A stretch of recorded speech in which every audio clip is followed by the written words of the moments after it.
Yeah. I mean, what are you gonna say? Are you serious right now? Are you serious? Are you? Why does it look like that? Oh, it's a shadow. And I was like, what the fuck? You know what? I had to give the benefit of the doubt. I thought, I need to do some research.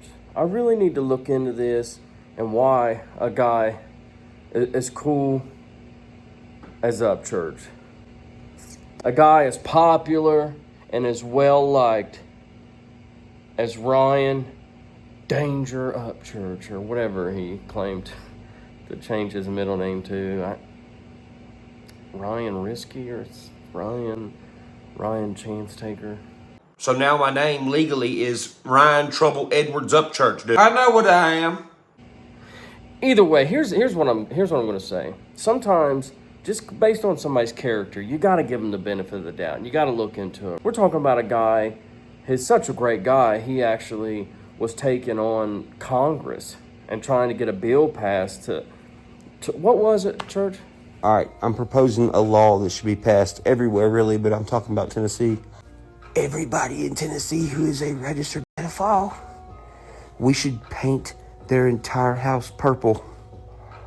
So when a kid gets off a bus and has to walk home, well, kids will be like, okay, purple houses are bad. Don't go to those. Yeah. Paint PDF files houses purple so that people know where they live at.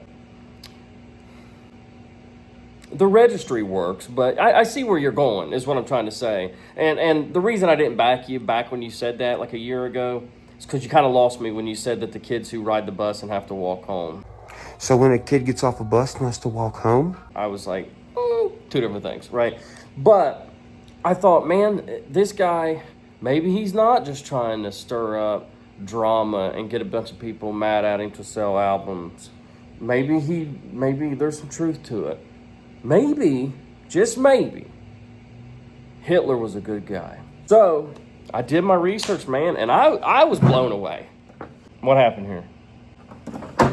Like I said, I was blown away. And to find out, guys, we wouldn't have none of the freedoms we have. We wouldn't have a lot of the things that we have right now if it wasn't for Hitler. I did the research, man. So something as simple that we take for granted every day. See that light bulb right there?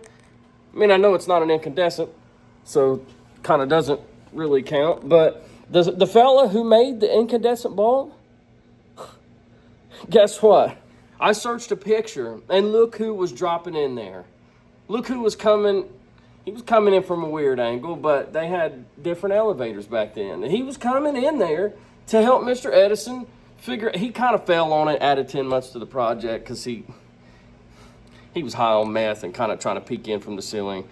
It doesn't matter, but he was there. That's an important part of history that Hitler was a part of, right? So you got to give it to him. But I got one even better for you. What if I told you that while the founding fathers were trying to put together their little declaration, trying to put together their little "We the People" song that they put together, while they were in there trying to do their little cipher mixtape, they had, because it was a long time ago, there was the candles on the walls for light. One of the candles was starting to drip a flame and was a fire hazard. Look who showed up to point it out to him. Pointing right at it, saying, looky there, there's a fire about to happen, or however he sounded. But we probably wouldn't have the independence that we have right now if it wasn't for Mr. Hitler pointing the possible fire. And never mind him just bombing a few BLM meetings. Nobody likes them for some reason. Never mind that, right? We're just going to overlook that as well.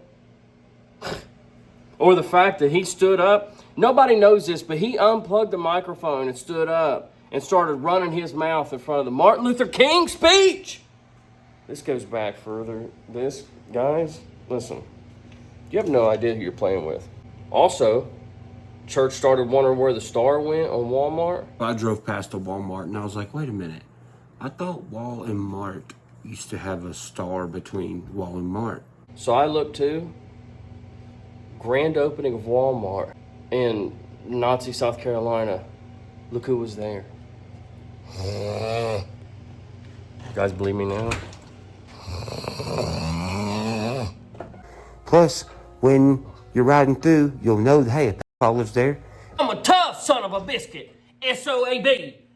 I just want to say for the record, too, that I give full permission to use any of these pictures that my research has turned up. If your name has any kind of word, thought, or thinking in the title of your channel, you're more than welcome to it. You know what I think, guys, if I'm being completely honest, and because it's not just this incident, it's not just this lane, this artist, or anybody in particular. This is kind of a shift in the way people move and the way people act anymore, because I've always thought this. You see a lot of these people still to this day. There's somebody right now in this world that's starting today, is ground zero, day one of them starting a music career. And that's crazy. I mean, if you think about it, because that's how my mind works. My mind is the long term. Well, how's this going to pan out in 15, 20, 30 years, right? What's this going to look like? How much of the market is flooded? How hard is it to stand out? And it's harder and harder with AI and all this stuff that people can do, that it can write a song for you. You got to really, and I know people are going to, well, AI is fake. Nobody likes it. They like the real thing. But you know what I mean. Things are getting a lot easier. And that's with anything. That's with comedy. That's with movie making. People can use AI characters instead of having to pay an actor. What I think it is the harder it is to stand out, the harder it is to be a breakout artist, comedian, actor, any kind of a famous person, influencer whatsoever, the more critical people are going to be of those people. The more critical the crowd is going to be. And people aren't going to let these famous people get away with anything anymore, right? They're going to be digging in that ass, boy. You better be acting right in all cases. And that's just part of it. I tell you what blows my mind, and you would wear yourself out trying to actually weed through it like I've been doing lately, and that's where Spitting His Beard came from. And then I've been going back and forth in the comments with this guy. I'm just starting. Which I'm pretty sure is related to Durkee. There's that gene, you know what I mean? There's a certain gene. I'm not making fun of anybody. I'm just saying you might want to do a 23andMe. You may have a cousin that lives in a dead-end road in West Virginia. But I'm like, what are these people seeing that I'm not seeing? Or more importantly, what are they not seeing? Right? When I heard that guy say Katie pressed charges and that Adam Calhoun uploaded this video and said it was his best friend, I was like, man, I wonder how many people believe stuff like that. And then I go and look, and then this guy was like, oh, you know what? This record company, this record label wanted Ryan so bad that they gave him a Lamborghini. And then he just gave him the middle finger like a rebel, woo, and walked away. Considering I see a lot of these other rappers that's tied with labels, and Church is over here staying in his lane. He doesn't mess with the industry. Never has. Has anyone ever heard the song F*** It?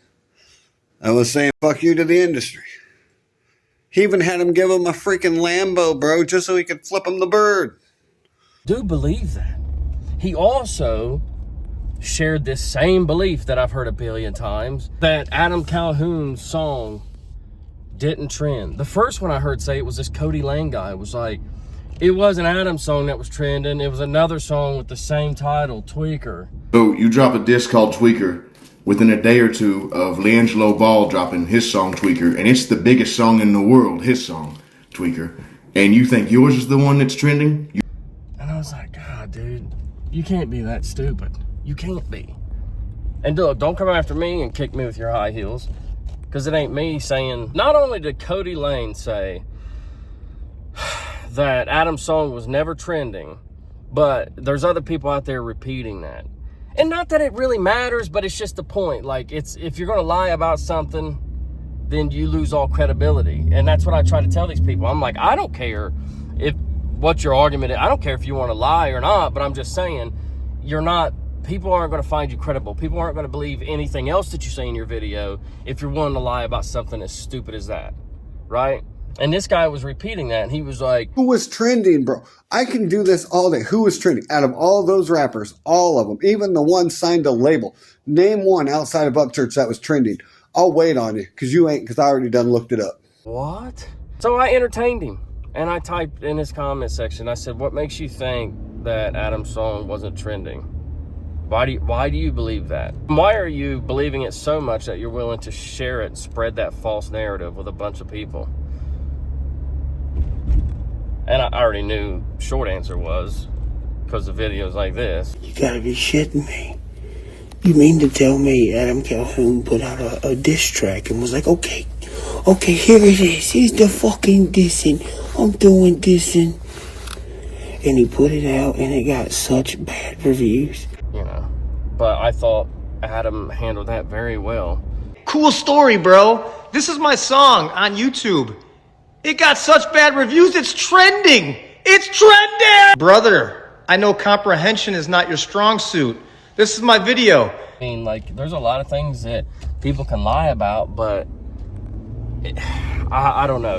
Here's my thing. If you have to lie so that your side of the argument, if you have to lie so that you can make Ryan look better, and you feel like you're helping him by lying to make him look better, I promise you, you're not. Make him look way worse when you do that.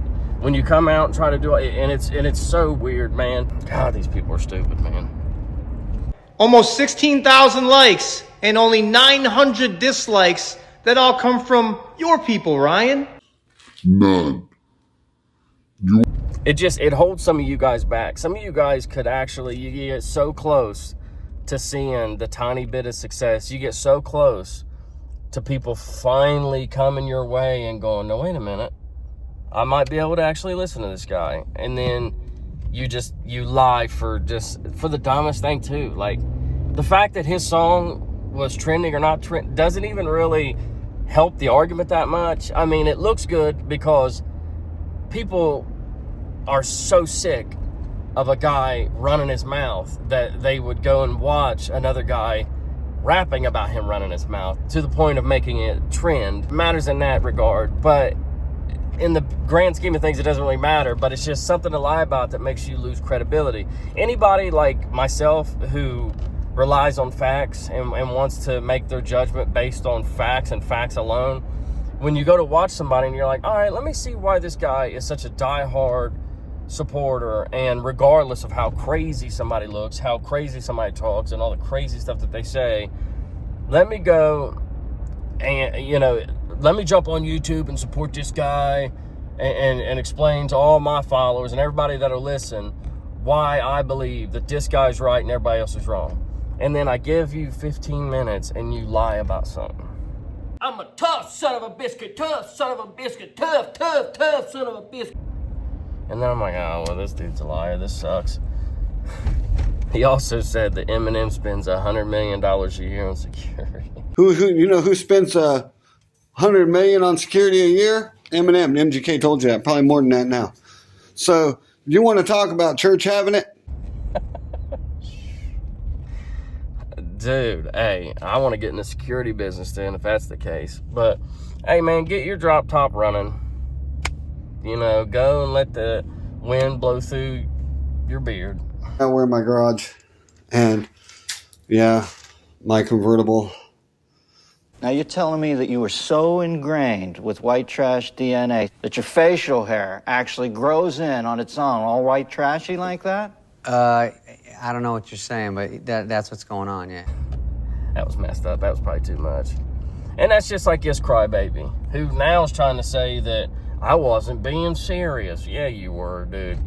When you wanted so bad to get in front of Adam Calhoun and Tattletale on Triple T for joking with you and trolling you, making you think that he was telling Adam not to talk to you, when nobody tells anybody not what they can and can't do. We're all grown men over here, dude. It's the same stuff you did when Emery King was sharing my YouTube videos. Yeah, for people who don't know, the comedian Emery King, who, I don't know what happened to him. He hasn't texted me or emailed me in a while since he sold his YouTube channel. But back when he was still pretty relevant, about 3-4 years ago, he shared one of my YouTube videos. This is no joke.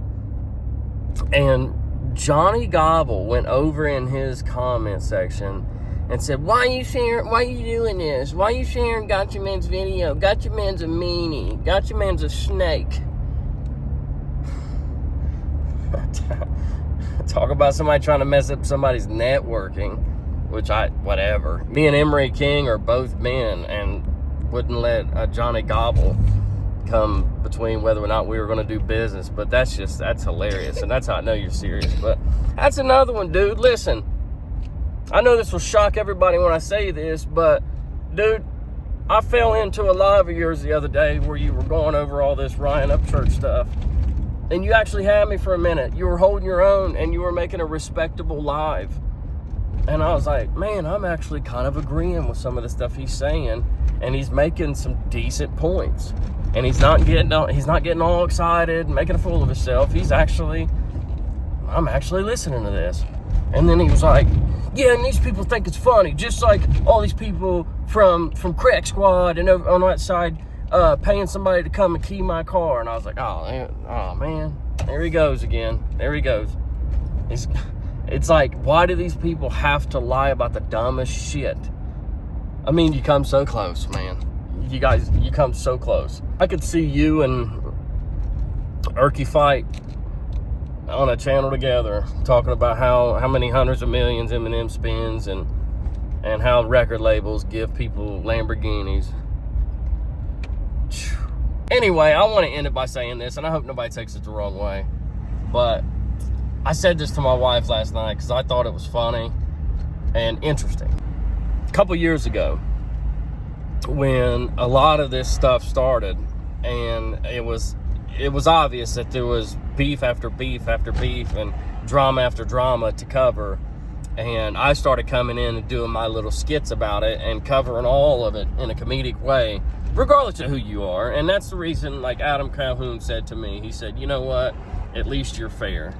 You know, you don't hold back for anybody. You'll say it about whoever. I think it's funny because I tried to steer clear of always speaking too directly and too in-depth about the music because I don't know enough to do that. And I respect it. I respect the art. I respect the fact that that's just not my place, right? But what I would speak on is the comedic part of everything, the contradictory part of everything, and do these little skits or these little reenactments of all these characters. And that was my thing. And while everybody else was doing their art, which was music and music videos and killing it, you know what I mean, and doing their thing, and just like these diss tracks, that's their art. That's their way of putting their point across on it, or getting their point across about it, and putting their spin on it. While on my side over here, I would do these little comedy skits. And I've been doing it long enough to see that come full circle. So now that these artists that I've always respected and enjoyed watching and listening to, they're now like coming over into my lane, and they're doing these little comedy skits and stuff, and I think it's dope, dude. Like Simple Man's was hilarious, dude. Like, I'm not joking. Like, I started laughing and fell out of the forklift within a minute of it. As soon as I heard that little lullaby music in the background, and he was up in the attic of a house with that serious look on his face, dude. And then and look, you didn't even say the dude's name, and he was right there in your comments saying, you want so bad to be taken serious, don't you? You were taken serious enough to get his attention, huh? Hey, welcome to the comedy side, man. Love y'all. My convertible, yeah, this is my baby. I got to do some transmission work on her. Yeah, I can't wait to get her done.